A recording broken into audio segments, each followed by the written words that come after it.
এই জিনিসটা দেখে আমি তো জাস্ট প্রেমে পড়ে গেছি। বিশ্বাস করো বন্ধুরা, এটা দেখে না কার না প্রেমে পড়ার মতো বলো। আমি তো এটাই ভাবছিলাম যে কেন আমি আগে থেকে একটা ড্রেসিং মিলার কিনে নিলাম। সত্যি কথা বলতে সবটা ভীষণ সুন্দর। So hello everyone, good evening. কেমন আছো সবাই? আশা করি সবাই ভালো আছো। আমিও অনেক ভালো আছি তোমাদের আশীর্বাদে, তোমাদের ভালোবাসায়। তো আজকে একটু বিকেলে বেরোবো, তো কিসের জন্য বেরোবো সেটা তোমরা বুঝতেই পেরে গেছো আগে থেকে। তো চলো রেডি হওয়া যাক। এই রেডি হওয়ার সময় বড়মশাই বলে কি চা খাবে, তাই বড়মশাইকে চা দিয়ে আমার নিজের জন্য কিন্তু চা নিয়ে চলে এলাম। এই সন্ধ্যাবেলা শীতের সময়টা একটু চা না হলে কিন্তু একদমই যাবে না। তারপর আর কি ওই যে জল দিয়ে মুখ ধুয়ে নিয়েছি শীতকালে, তারপর মুখে না কিছু মাখলে একদমই হয় না। তাই আর কি একটু মেখে টেকে একটু রেডি হয়ে নিয়েছিলাম। আর এইদিকে চুলের হয়েছে আমার এই ছিঁড়ি চুলটা, আর কি আর স্টাইল করবো, এমনি জাস্ট নর্মালভাবে কিন্তু বেঁধে নিয়েছিলাম। আর শীতকালে এই বেরোনোটা জ্বালা, এই সোয়েটার নয়, এই চাদর নয়, না নিলে তো একদমই নয়। তো চলো ফাইনালি যাওয়া যাক। তো ফাইনালি আমি রেডি। এখন শুধু অপেক্ষা, পূজার অপেক্ষা। পূজা এলেই আমরা বেরিয়ে যাবো। গাড়ি আছে কাকুর কাছে গাড়ি নিয়ে দিয়ে যাবো।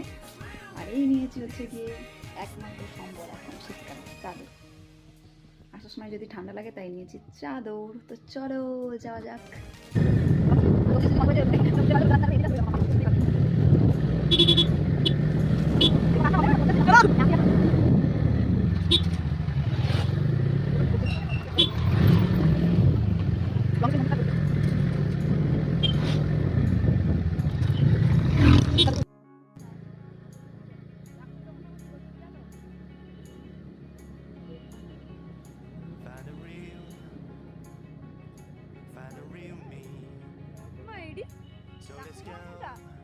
যাও আমি ঠিক দিলে ও তো প্যান্ডেলের পরে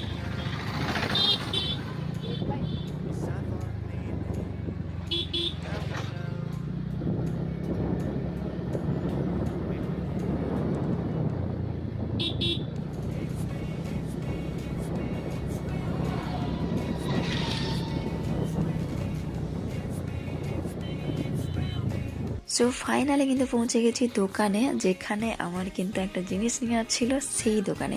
এখানে এসে আমি তো অবাক এই জিনিসটা দেখে, যেটা আমি কিনা প্রেমে পড়ে গেছি সত্যি। মানে কি বলবো, এত সুন্দর এত সুন্দর, মানে কি বলবো, আমি এটাই ভাবছিলাম। আর এই যে শোকেসটা, এটা কিন্তু আমার বেশ লেগেছে। আমার তো এই দুটো আমার ভীষণ ভালো লেগেছে। তার মধ্যে কিন্তু প্রত্যেকটা জিনিসই কিন্তু খুব ভালো ছিল। এদিকে দু সাইডে কিন্তু পুরোটাই কিন্তু ড্রেসিং মিলার, তার মধ্যেও থেকে আমার দুটো খুবই পছন্দ হয়েছে। তো তোমাদের সঙ্গে একটা একটা করে অবশ্যই দেখাবো। তো প্রথমটা হচ্ছে কি, এটা এটা সিম্পলের উপরে ভীষণই ভালো। তার থেকেও যেটা হচ্ছে এটা, এটা আমার ভীষণ ভালো লেগেছে, বেশ ইউনিক, দারুণ লেগেছে। কালার থেকে শুরু করে ভীষণ সুন্দর, মানে সিম্পলের উপরে খুবই দারুণ।